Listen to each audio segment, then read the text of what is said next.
Okay, so I just had this insane breakthrough about content creation and social media having to do with you. And this is the most powerful thing that I never hear anybody, any of the gurus talk about, because it's something that you might not be able to articulate until later on in the journey. And it basically is like, here's an example.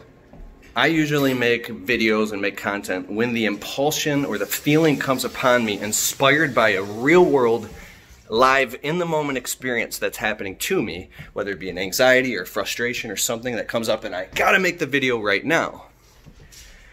And just like a professional actor in Hollywood has to be on set at 8 a.m. to film, and then by 1 p.m. they gotta turn it on, and then, you know, like, it's a more structured way. They're choosing their state-specific management. They're managing their states and saying, I have to feel the specific way to live and breathe it on set. So you can have content where you're talking about love.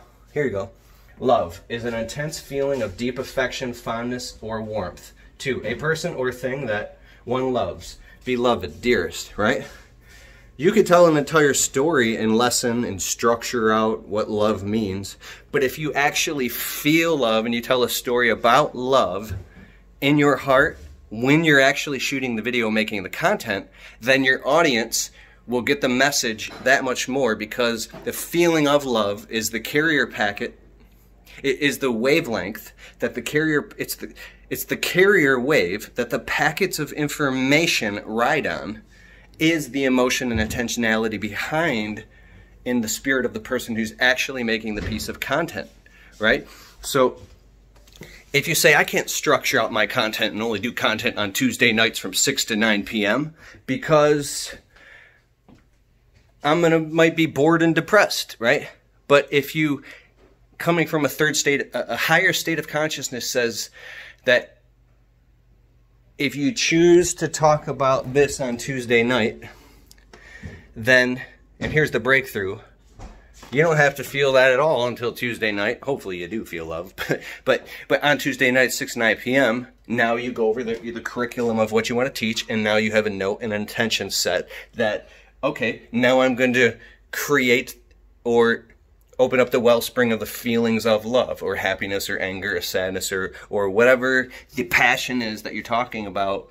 Because when you are passionate and you actually feel what you're talking about and you tell the story and you live it out in real time, you create transformation and transcendence for your audience. And if you really care about them in a higher level way, you don't just care about yourself, you care about them, then you will develop these skill sets around managing your emotions and your states and turning them on and off like switches at specific times. Now, even when I was saying that, I can feel a break in integrity because we're taught and conditioned that you might be a liar if you're turning your emotions on and off. How do you know you're not lying to your spouse when you tell them that you love them? And then, like, could you really, like, be at war and be, like, slaying dragons and then in the next moment you're with your spouse and there's just, like, a harp playing and you're kissing them and I love you. And then the next moment you're slaying dragons, and then the next moment you're laughing. You'd be a psychopath, right? And just like in business, when you walk in the door to your home, you walk out of the door of a stressful day at work. Like you leave work, it's a stressful day, and you walk in the home. You should have a trigger set to where you become calm, and now you're at home and you're present with your family. Not you're still freaking out about business and treating everybody like shit because you had a bad day at work, and then you go to work and you're all messed up because you're thinking about home. Like, that's what happens in the lower levels in the image, like when you're not mature yet and you haven't learned how to compartmentalize your feelings, because this is like masculine, feminine consciousness.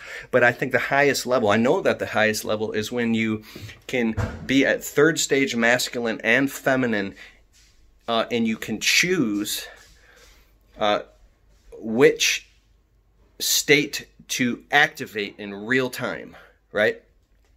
Like, I know that sounds really like weird, right? I talked to my buddy Coach Rob about this stuff. And that's the only way he knows how to put it as far as talking about energy, which means like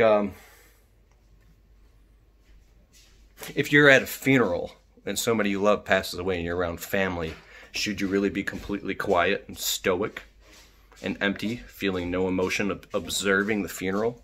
That's very masculine, but it probably doesn't serve the people that you love, right? You should probably it's not about letting your guard down, because having a guard maybe you should be more empathic and open and caring and loving and present.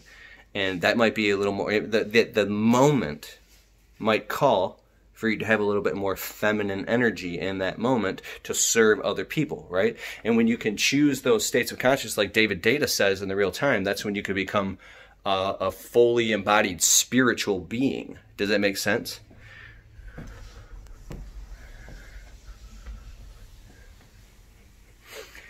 Coach Rob is so incredibly masculine. I just got off the phone with him. That's what I'm talking about. He's so fucking masculine. He's in pure observation all the time. I could barely get this guy to laugh. And when I do get him to laugh, it's great. He can laugh. But he literally has a friend. He was doing like this yogic tantric dancing. And there's this weird music playing one time, like this yogic thing. I'm like, what the fuck are you doing, Rob? What are you doing? He's like, dude, I'm way too masculine. I need to work some feminine energy. I'm like,